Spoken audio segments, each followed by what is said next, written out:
Добро вечер, тредневник на К3. Високите температури ги натераа кумановци спасот од летните горештини да го бараат во некои од местата за развладување. Граѓаните сметаат дека неколкуте базени и матните реки не се доволни. Младите заслужуваат повеќе забава, додека повозрасните повеќе уредени паркови со зеленила и дебела сенка. Жешкото сонце и високите температури ги натера кумановци да размислуваат за места каде би можеле да отидат да се разладат. Многумина од граѓаните сметаат дека ни се потребни што повеќе базени за разладување и паркови. Треба да се направи нешто, младите да не одат во други градови, да се задржуваат тука, велат граѓаните. Па и име може се кажете, на Ловачки може у Шупли камен, може во Стрновац има реки.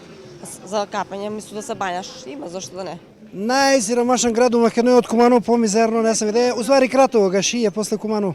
Опростете. Али гола истина.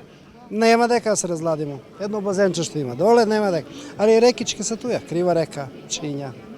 Ако и сака, може да појде. Па мислам дека не.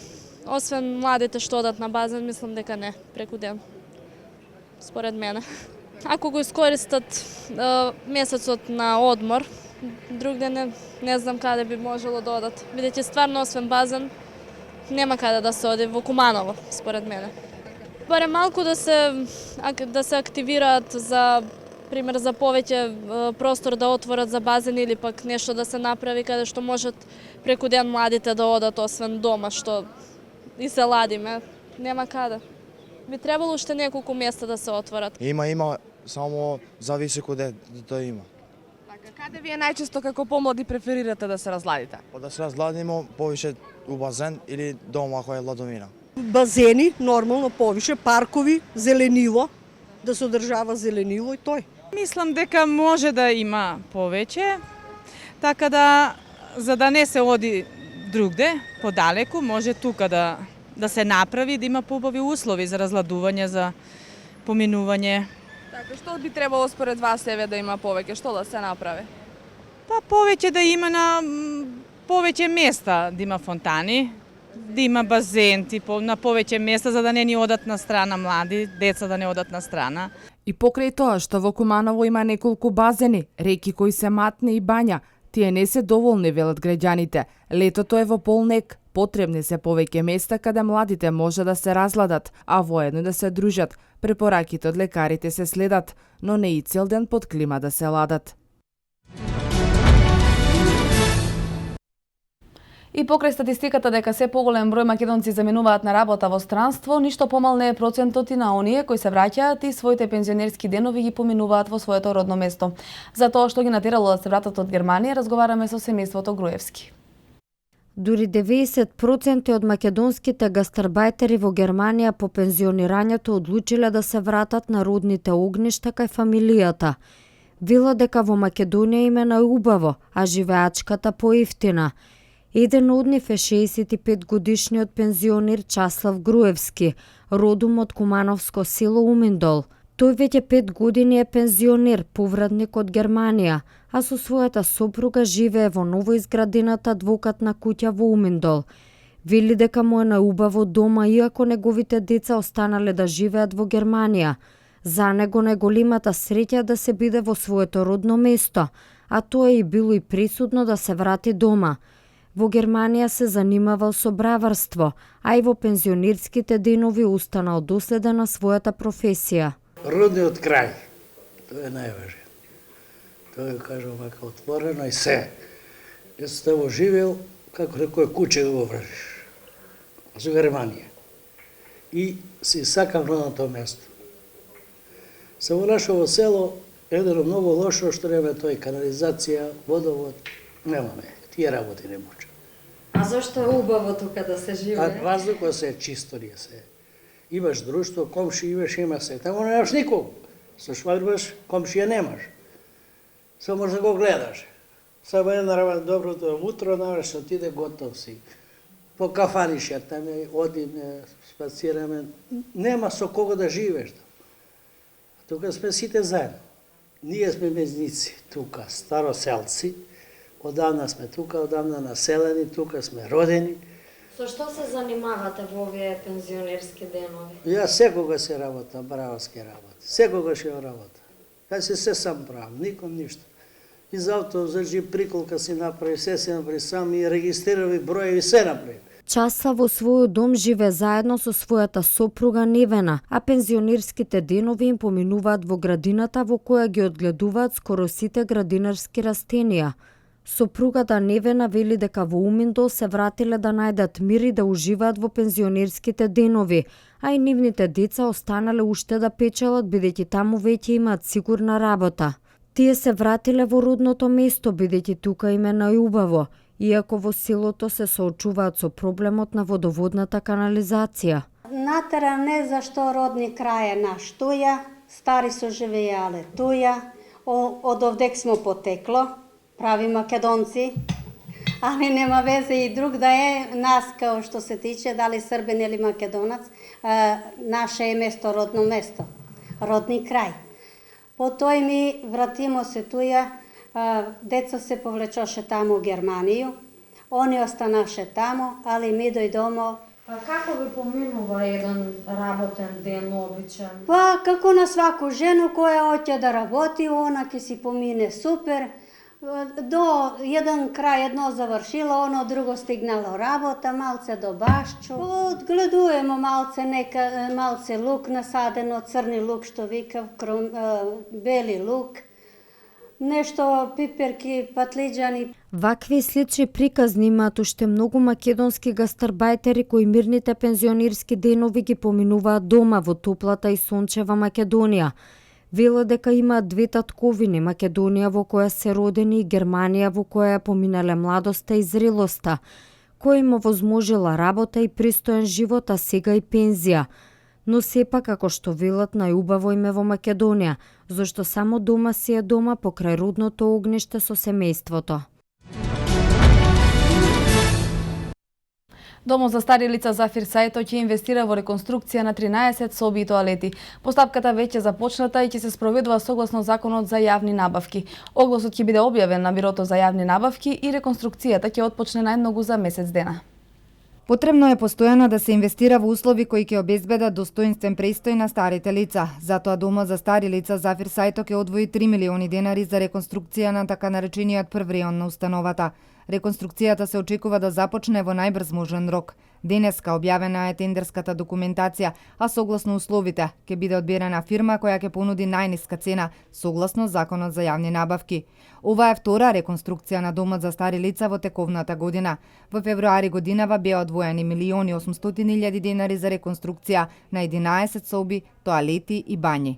Тогаш ветивме дека ќе инвестираме и ова година. Тогаш ветивме дека ќе инвестираме 2 милиона денари. Тоа ќе се реализира ова година, но не 2 милиона денари, туку 3 милиони денари. Во што конкретно?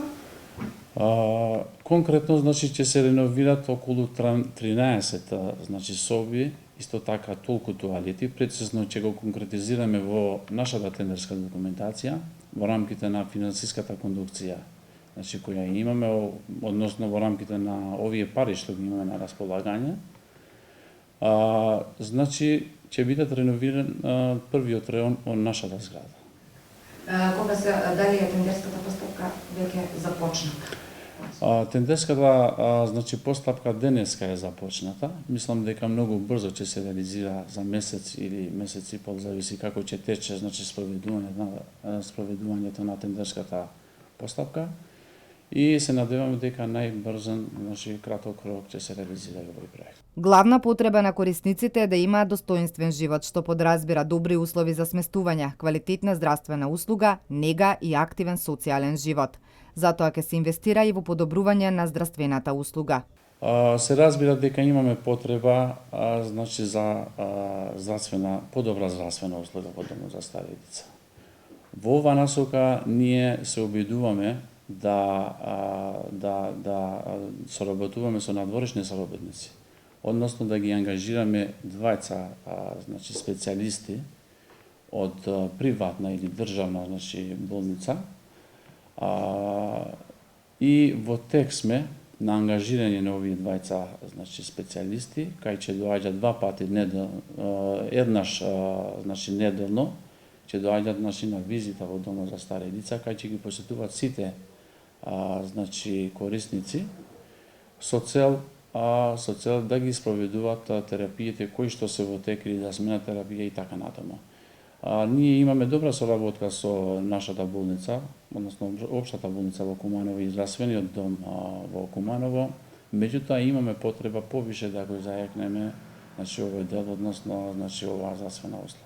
Во Зафир Сајто моментно се згрижени околу 150 корисници од Куманово, но и од целата држава. Воедно нагласија надлежните, постојано се води грижа за активен социјален живот, кој вклучува приредби и соработка со локални здруженија на граѓани. Домот за стари лица во Куманово е еден од најстарите во државата.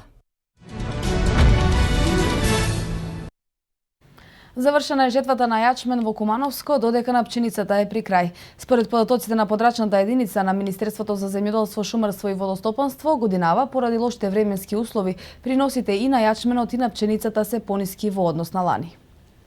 Целосно заврши жетвата на јачменот на подрачјето на трите општини Куманово, Липково и Старо Нагоричане. Јачменот бил засеан на површина од 8713, од кои 1000 хектари се еле предпријатијата, а индивидуалните земјоделци на површина од 7713, информираат од подрачната единица на ресорното министерство. Оттаму додаваат дека годинава жетвата започнала порано во однос на лани, поради високите температури. Стручните лица објаснуваат дека поплавите кои го зафатија регионот во почетокот на пролета, пошто следеше топло време, се создале услови за појава на плевели и болести, што пак придонело за намалување на дел од родот. Од сознание што ги имаме од оваа реколта е послаба од ланската и се постигнати се помали приноси, особено кај јачменот. Кај голем дел од семени земјоделски стопанства се постигнати многу слаби приноси и кај јачменот и кај пченицата, и тоа од 1500 килограми до 2000 килограми. Оваа пред се должи на лошите временски прилики во вегетацијата. Кај земјоделските предпријатија се постигнуваат поголеми приноси, но и кај нив во однос на минатата година приносите се послаби. Пченицата годинава се сеела на површина од 12820 хектари, од кои најголем дел се еле индивидуалните земјоделци на 10820, а предпријатијата на површина од 2000 хектари. Досега ожнеани се 10897 хектари или приближно 85%. Земјоделците од трите општини се еле и целосно ја завршиле жетвата на рж на површина од 347 хектари, како и на овес, кој годинава се сеел на површина од 901 хектар. Улицата Стојан Ангеловски е единствената од неколкуте улици под Соколански парк оставена со турска калдерма и без соодветна канализација и водоводна мрежа. Жителите од оваа улица велат дека надлежните во неколку предизборни циклуси ветувале дека ќе асфалтираат или поплочат со бекатон и револтирано додаваат дека се заборавени, а проектот за нова улица е само на лист хартија. Ископана и истрошена калдерма како од турско време е нашето секојдневие, велат жителите од улицата Стојан Ангеловски под Соколанскиот парк, на само 500 метри од центарот на градот. Канализацијата и водата се поставени уште во 50-тите години со стари и тесни цевки високо на улицата и при поројни дождови протекува низ шахтите и водата се слива во куќите. Новоизградените куќи пак немаа друга можност освен каналот да го водат под постоечките куќи, затоа што така била поставувана мрежата. Жителите од Стојан Ангеловски уште еднаш упатија јавен апел до надлежните да го решат нивниот проблем, да не остане на само предизборно ветување за нова асфалтирана улица или поплочена со бекатон. Куќа е стара, од 32 година, сигурно се постојала дека. 32 година на дедо ми јоше тапија постои. Да е канализација, стара канализација. Они комуналија што дојдева одека, измерива, поставива броеви, ето до крај там. Други места асфалтирава, тоа оставива, тако и си остана. Дојдева на нима да ги препрашува за комуналија, каде дојдева 3 пат мирива, прашуваат каде иде канализација, каде иде вода, што како иде, тоа за тоа си остана више. Друго нема што ви кажа, тражимо ми да се асфалтира улица и осветление. Имamo проблем с водовод и канализација овдека. Имamo воду што е стар водовод од 58 година, можда и постар да е. Канал исто имamo нагоре и плитак. Треба да ни направи неасфалтирана улица овдека, осветление немamo, а јас сам правија куќу, комуналија сам платија све, а ништо не сам ми довеле.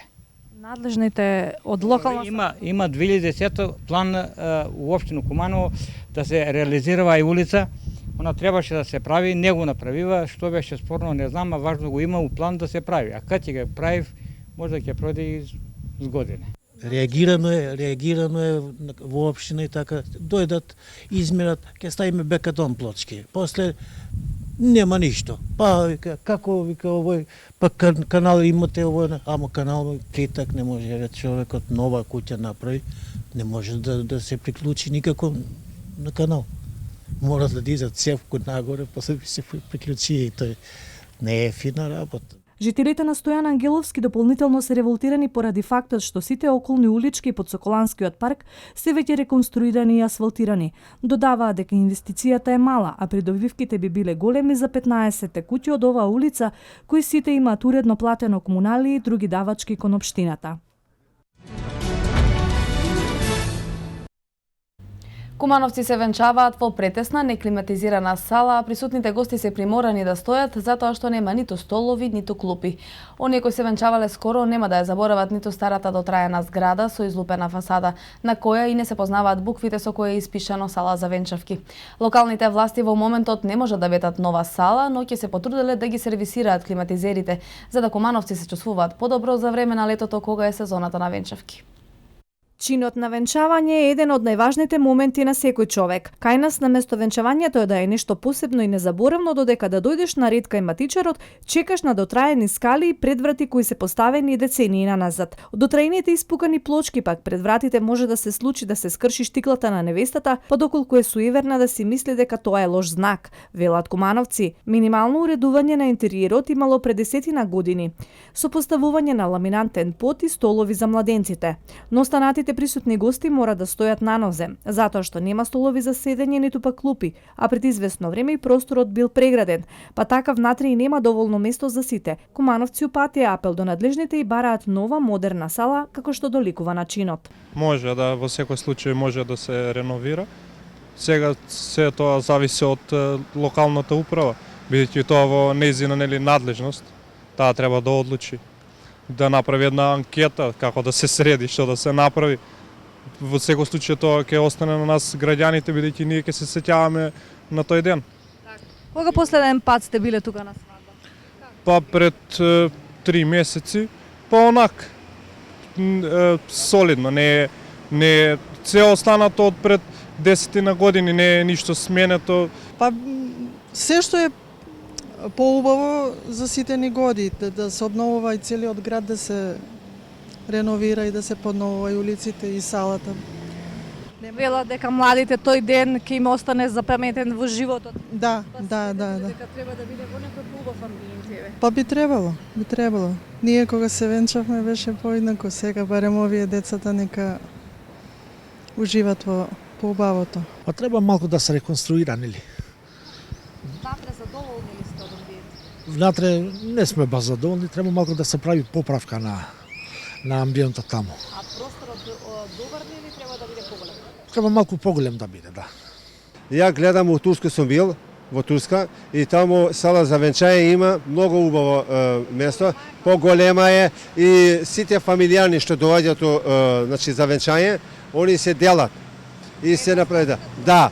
Една страна мажите, една страна жените. И тие што се за венчање има убаво место туи, каде што се венча има цвеќиња, све тие работи, а во Куманово нема тоа. За просторниот проблем алармира и советниците на едно од седниците на Советот. Беше кажано дека ниту климатизерите веќе некое време не функционираат и во многу лоши услови се изведува самиот чин на венчавање. Салата, покрај тоа што е преполовена за потреби на леп, во момент еден штекер работи, нема клима. Другата клима работи, нема штекер. Би ве прашал, кој е задолжен за и околу овие технички работи, за хигиената во самата сала, дали е тоа на администрацијата, тоест на некој од секторите воопшто, или не. Едноставно ме интересира, бидејќи луѓето прашуваат и доаѓаат сега на овие жестини испотени и оние што седат таму, и колегите и матичарите, значи едноставно се осеќаме непријатно таму. Од локалната самоуправа не ветија нова сала. Кажаа само дека ќе направат во рамките на можностите, ќе се потрудат поскоро да ги сервисираат климите. Повикаме се сервисери, констатираме дека треба да се промени климата, исто така скоро време ќе биде промената, се надевам дека може да е завршена поставката на што се однесува до скучениот простор, се надевам дека после раселување на ова поширување, бидејќи јасно е дека и сами сте сведоци, просторно не е можно да функционира во малку габарит ова општина. Ја прошируваме со земање под закуп на еден простор кој е во близината на општината е спортскиот стадион, дека ќе биде адекватно и адаптирана за намена за која беше. Беше принудно така направено. Освен мај, јуни и прва половина на јули, ударни термини за венчавки се и септември и октомври. Најбарани термини се за време на викендите, а во периодот на јули и август се склучуваат и до 100 бракови месечно. За град од над 100.000 жители ова е единственото место каде што младите може да се венчаат. Во последно време, оние кои имаат финансиска можност, се повеќе се одлучуваат чинот на венчавање да го изведат во некој ресторан на денот на самата свадбена веселба, но таа услуга чини околу 100 евра. Рано утрина во околу 4 часот на улицата 11 октомври во кругот на железничката станица, двајца маскирани сторители извршиле разбојништво во обид над вработената на бензинската пумпа Twins Petrol. Со оглед на тоа да веќе неколку пати има извршено разбојништво со закана со огнено оружје, полициските службеници од полициската станица Куманово биле во заседа, каде во престрелка со полицијата бил спречен грабежот на бензинската. На 26.7.2015 година, околу 4 часот во Куманово на улица 11 октомври, во кругот на железничката станица во бензинската пумпа Twins Petrol, двајца маскирани сторители извршиле разбојништво во обид над вработената од Куманово. Имено откако влегле во бензинската пумпа, едниот од нив извадил пиштол со кој се заканувал на вработената, бидејќи на наведената бензинска пумпа веќе неколку пати има извршено разбојништво со закана со огнено оружје. Полициски службеници од полициска станица Куманово биле во заседа, при што во моментот кога ги забележале сторителите, ги предупредиле да се предадат. Еден од сторителите со пиштолот во рака се свртел кон полициските службеници, пошто истите испукале најпрво во воздух, а потоа неколку истрели кон сторителите. Двајцата сторители во тој момент се дале во бегство, но едниот од нив од здобиените повреди паднал, а другиот успеал да побегне. По извршениот разговор со повредениот сторител, констатирано е дека се работи за БХ-19 од село Сингелич. Вториот сторител побегнал од местото на настанот со патничко моторно возило. По укажаната лекарска помош во медицински центар Куманово, БХ бил пренесен во клинички центар Скопје. Увид на лице место извршил јавен обвинител и увидна екипа, при што бил пронајден и подигнат за вештачење еден пиштол. Се преземаат мерки за целосно расчистување на настанот. 3 документарни филмови беа презентирани на завршната церемонија на Медиа Камп од Буверо, кој беше организиран од страна на Националниот ромски центар во партнерство со Фондацијата Ромедија. Буверо Кампот оваа година првпат се одржа во Македонија во комплексот Етно село, каде беа организирани повеќе возбудливи и интересни настани. Културниот идентитет, успешноста на одреден поединец од ромска популација и проблемите на денешната младина беа темите на 3 документарни филмови, кои како финален производ беа презентирани на завршната церемонија на Медиа Кампот Буверо, кој беше организиран од Националниот ромски центар во партнерство со Фондацијата Ромедија од Унгарија. Buvero in Romanes in our language means shall. Буверо во ромскиот јазик значи школка и е символ на добра комуникација помеѓу жени и така го именувавме овој проект пред 4 години со цел да го подобриме нивото на едукација на новинарките од ромска националност и да се обидеме да им дадеме сила да не го кријат својот идентитет, туку да бидат горди. Многу ни е драго што го имплементираме Буверо проектот во Македонија оваа година и има одличен тим на луѓе што помагаат тоа да се случи.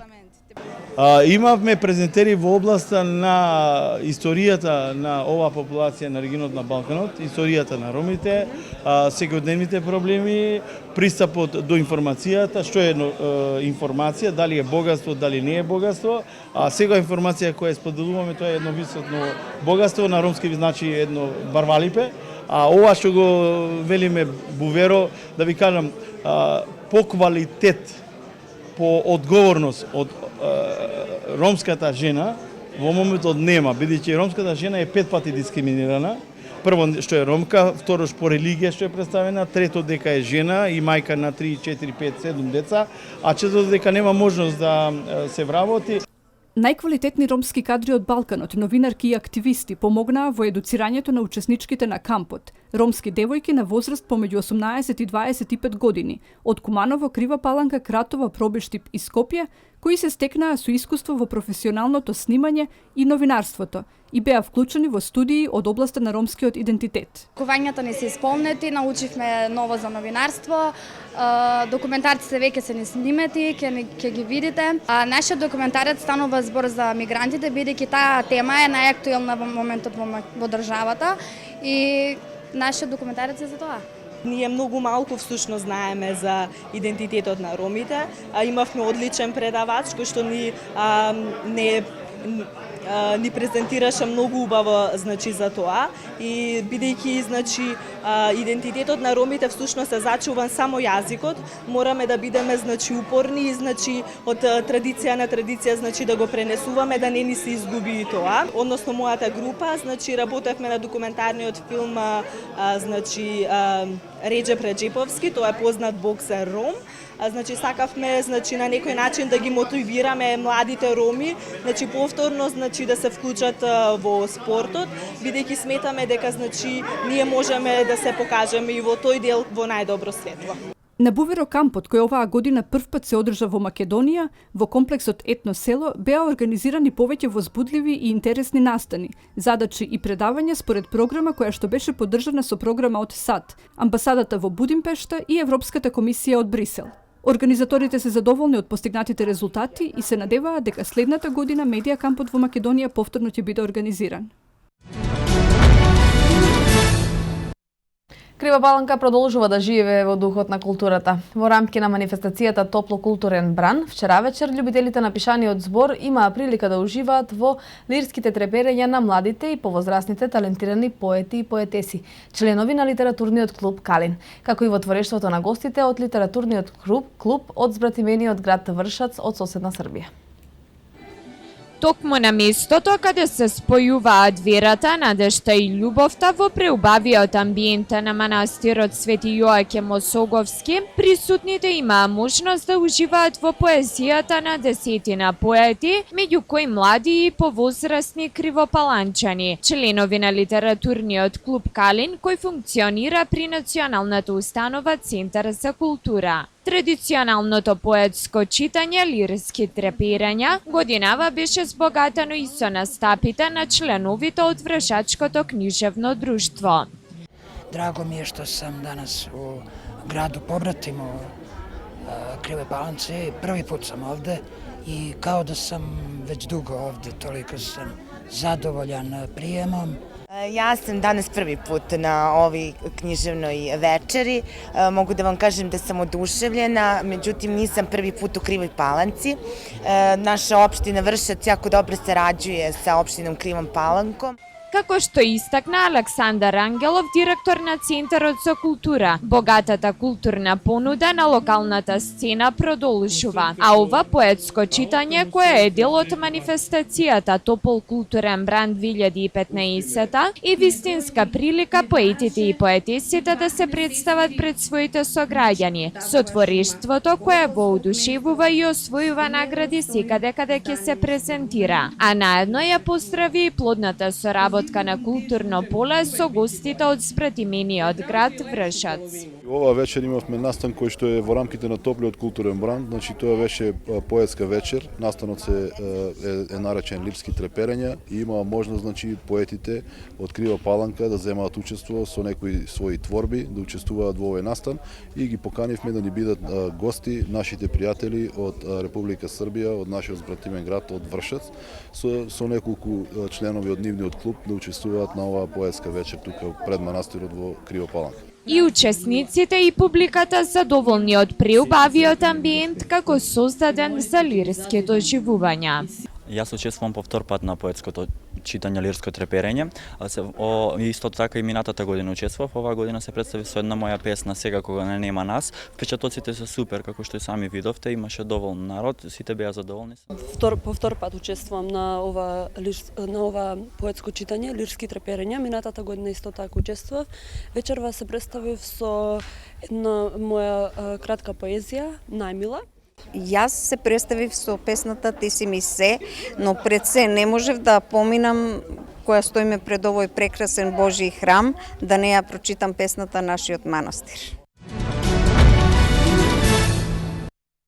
Со повеќе активности и манифестации, Скопје денеска одбележува 52 години од катастрофалниот земјотрес во 1963 година. Во кој 1070 луѓе го загубија животот, а 3000 беа повредени. Официјални делегации и представници на институции утрово на градските гробишта во Бутел положија цвеќе пред споменикот на жртвите од катастрофалниот земјотрес. 1070 луѓе го загубија животот, а 3000 беа повредени во катастрофалниот земјотрес во Скопје, кој се случи на 26 јули 1963 година во 5 часот и 17 минути, а помали потреси имаше до 5 часот и 43 минути. Беа урнати 15.800 станови, а оштетени 28.000.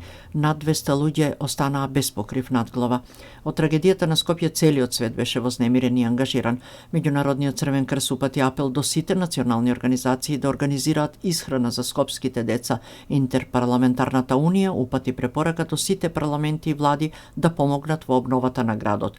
Хуманитарните организации во многу земји пристапија кон собирање помош за Скопје. Така Скопје стана град на меѓународна солидарност. Обединетите нации веднаш по катастрофата презедоа активности за плански и долгорочно да му се помогне на разорнатиот град. Во времето кога екипи стручњаци на Обединетите нации почнаа да пристигнуваат во Скопје, во седиштето на меѓународната организација беше речено дека Скопје ќе биде споменик на човечката солидарност. На 23 септември 1963 година 35 земји побараа Генералното собрание да стави на дневен ред од своето заседание точка за преземање мерки по повод земјотресот во Скопје. По 4 дена на 27 септември Генералното собрание даде приоритет на меѓународната акција за давање помош на Скопје. На 14 октомври по двочасовна дискусија Генералното собрание на Обединетите нации едногласно усвои резолуција за давање помош на југословенската влада при реконструкција на Скопје. Во резолуцијата се изразува жалење по повод големата катастрофа. Во дебатата за давање помош на Скопје Генералното собрание го ислуша излагањето на представници од над 20 земји од сите континенти. Тој ден остана во аналите на Обединетите нации како Ден на Скопје. Во својата долга историја, градот повеќе пати пропаѓал и одново се раѓал. На просторот меѓу селата Злокуќани и Бардовци постоел град Скопје, метропола на провинцијата Дарданија. Овој римски град во 518 година бил наполно разорнат од земјотрес. Тогаш во провинцијата Дарданија биле урнати 24 градски тврдини. Јачината на овој земјотрес изнесувал 10 до 11 степени. Катастрофалниот земјотрес наполно го уништил Скопје. За време на потресот биле создадени многу пукнатини во земјиштето. Од околните ридови се урнале големи маси карпи. Скопје потоа бил изграден на денешното место. И новиот град не бил поштеден од сизмички појави. Наредниот катастрофален земјотрес се случил во 1555 година. Неговата јачина изнесувала околу 10 степени, пошто градот втор пат бил разорнат. Последното трето големо катастрофално разорнување на Скопје се случи пред 52 години, на 26 јули 1963 година, кога Скопје беше погодено од земјотрес со јачина од 9 степени по Меркалиевата скала или 6 според Рихтеровата, со епицентар на плоштадот Македонија. Со повеќе активности и манифестации, Скопје денеска одбележува 52 години од катастрофалниот земјотрес. Во музеот на град Скопје во 19 часот ќе се одржи литературно читање Поетесите за својот град, а во 20:30 часот ќе биде отворена изложбата Скопје 1963 пред и потоа, каде пред присутните ќе се обрати скопскиот градоначалник Оце Трајановски. Концептот на изложбата е прикажување на централното подрачје на Скопје пред земјотресот и потоа посебен додаток на изложбата е донацијата на семејството Битолјану, фотографии на фотограф Томислав Петернек направени непосредно по земјотресот за време на неговиот престој во Скопје. Во Младинскиот културен центар МКЦ ќе се одржи настанот МКЦ за Скопје. Од 20 часот ќе биде отворена изложбата на младиот македонски уметник Иван Петрушевски филм со наслов Херои нули. Потоа следува проекција на документарниот филм за култните Леп и Сол Каша во режија на Дарко Марковиќ. Концертот настап на неколку групи и да не се повтори повеќе катастрофалниот земјотрес во Скопје.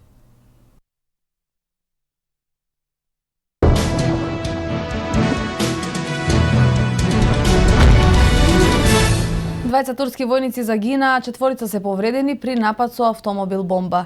Талибанските бунтовници превзедоа голема полициска база во североисточниот дел на Авганистан. 2 лица се повредени во пожар кој избувна во еден од најголемите хотели во американскиот град Лас Вегас, Космополитен. Следуваат вестите од светот. 2 турски војници загинаа, 4 се повредени при напад со автомобил бомба врз нивниот конвој во југоисточниот дел на земјата, кој е населен главно со курди. Бомбата експлодирала додека војниците патувале кон округот Лице во покрината Сиер Бакер, пошто е започната голема операција за пронаоѓање на извршителите. Нападот следел откако бунтовничката група Курдска работничка партија се закани дека повеќе нема да го почитува примирието, кое се одржува од 2013 година, бидејќи Турција ги бомбардира нивните позиции во северниот дел на Ирак.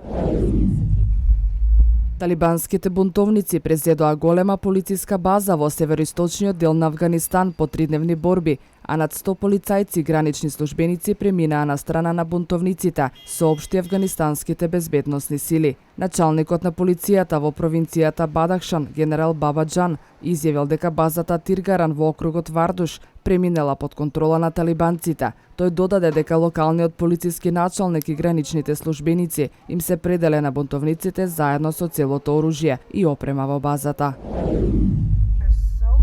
2 лица се повредени во пожар кој избувна во еден од најголемите хотели во американскиот град Лас Вегас, Космополитен. Едниот од повредените бил веднаш префрлен во болница, на другиот му е укажана помош на самото место. Гостите во хотелот биле веднаш евакуирани од безбедносни причини. Пожарот се случил на 14-тиот кат од хотелот, каде што се наоѓа базен. На местото на инцидентот пристигнале 110 пожарникарски возила и за 1 час огнот бил изгаснат. Во пожарот изгорел дрвениот пот околу базенот и вештачките дрвја. Засега не е позната причината за пожарот.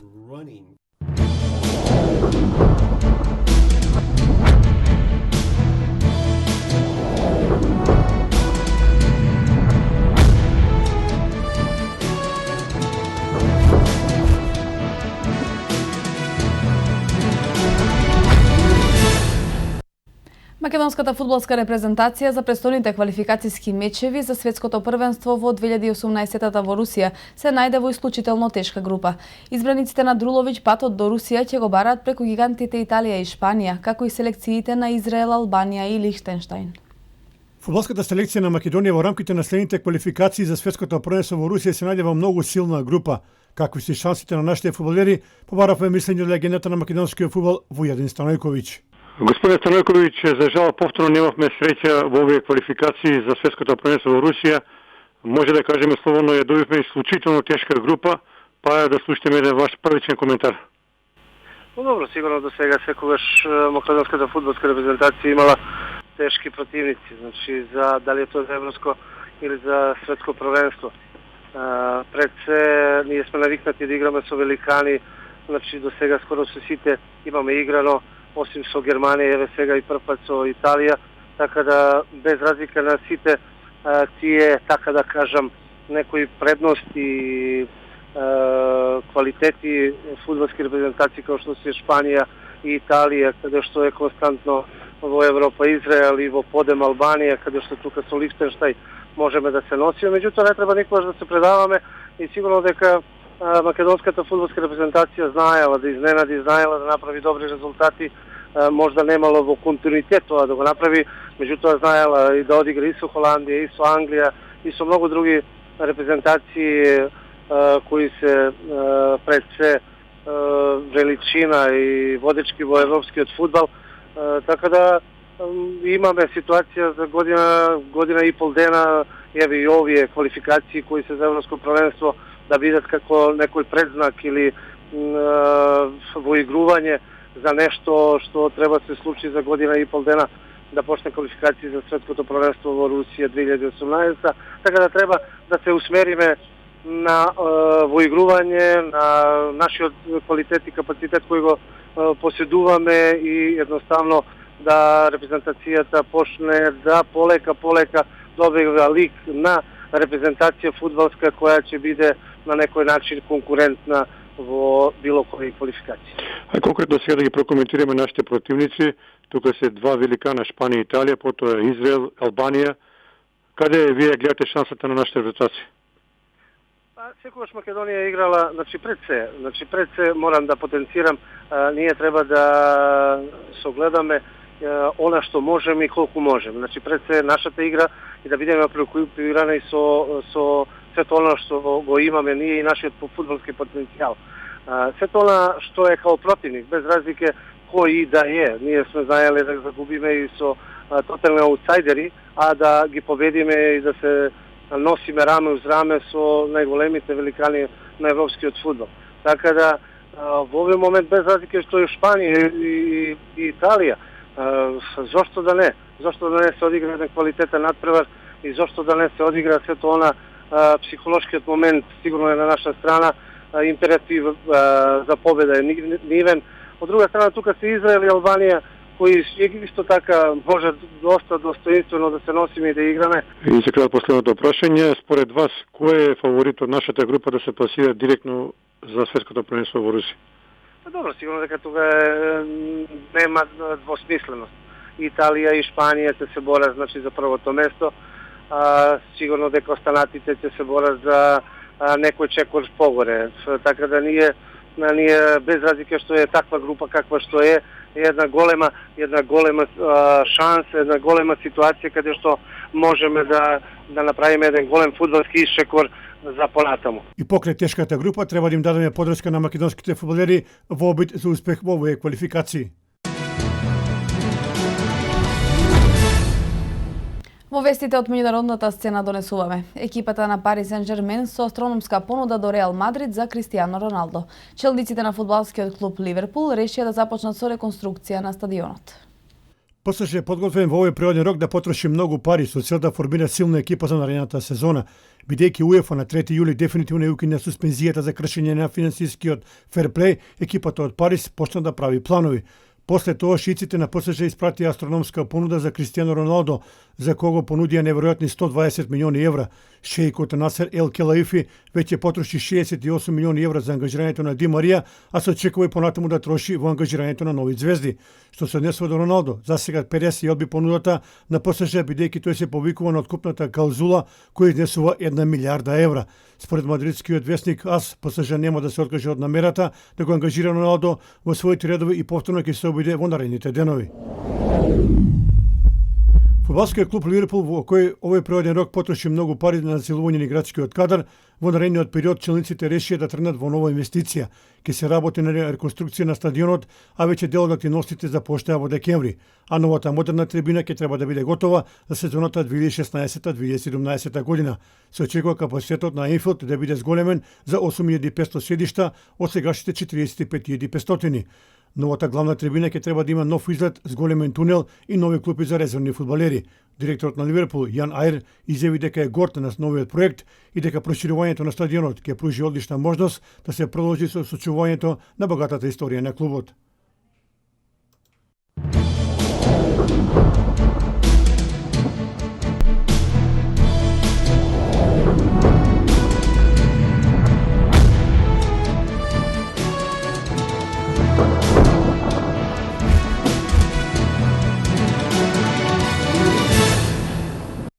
Времето денеска беше сончево и топло. Во вечерните часови ќе има локален развој на нестабилна облачност со пороен дожд и грмежи, особено во западните и јужните делови. А не е случајна изолирана појава на краткотрајно невреме со засилен ветер и ретка појава на град. Во текот на утрешниот ден ќе настапи постепено стабилизирање на времето, но во источните делови се уште е можна изолирана појава на краткотраен дожд со ретки грмежи. Потоа до петок следува стабилно и суво и многу топло време, температурите на повеќе места над 35 степени, а долж по Вардарието над 40 степени.